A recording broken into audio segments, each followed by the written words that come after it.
السلام عليكم ورحمة الله وبركاته. عن عثمان بن عفان رضي الله عنه أن رسول الله صلى الله عليه وسلم قال: خيركم من تعلم القرآن وعلمه. اليوم نكمل رحلتنا مع كتاب الله عز وجل، حيث نقرأ ما تيسر من سورة البقرة من الآية 75 إلى الآية 86 من نفس السورة. بسم الله الرحمن الرحيم. أفتطمعون أن يؤمنوا لكم وقد كان فريق منهم يسمعون كلام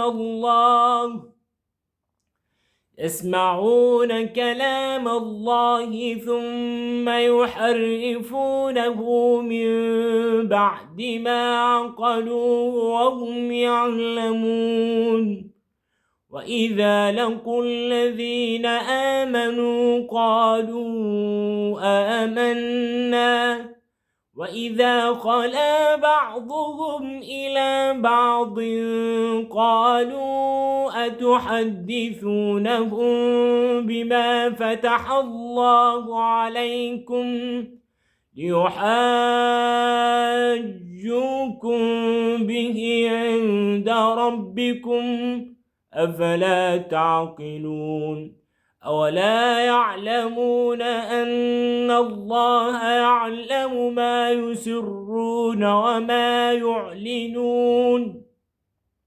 ومنهم أميون لا يعلمون الكتاب إلا أماني وإن هم إلا يظنون. فويل للذين يكتبون الكتاب بأيديهم ثم يقولون هذا من عند الله ليشتروا به ثمنا قليلا. فويل لهم مما كتبت أيديهم وويل لهم مما يكسبون. وقالوا لن تمسنا النار إلا أياما معدودة قل أتخذتم عند الله عهدا فلن يخلف الله عهدا أم تقولون على الله ما لا تعلمون. بلى من كسب سيئة وأحاطت به خطيئته فأولئك أصحاب النار هم فيها خالدون. والذين آمنوا وعملوا الصالحات أولئك أصحاب الجنة هم فيها خالدون. وإذ أخذنا ميثاق بني إسرائيل لا تعبدون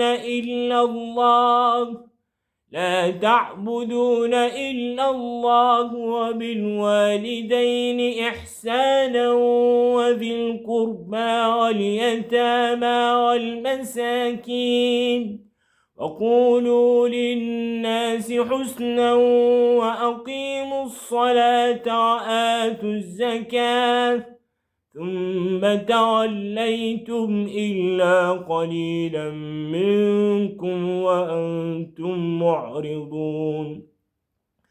وإذ أخذنا ميثاقكم لا تسفكون دماءكم ولا تخرجون أنفسكم من دياركم ثم أقررتم وأنتم تشهدون. ثم أنتم هؤلاء تقتلون أنفسكم وتخرجون فريقا منكم من ديارهم تظاهرون عليهم بالإثم والعدوان وإن يأتوكم أسارى تفادوهم وهو محرم عليكم إخراجهم أفتؤمنون ببعض الكتاب وتكفرون ببعض فما جزاء من يفعل ذلك منكم إلا خزي في الحياة الدنيا ويوم القيامة يردون إلى أشد العذاب وما الله بغافل عما تعملون أولئك الذين اشتروا الحياة الدنيا بالآخرة فلا يخفف عنهم العذاب ولا هم ينصرون.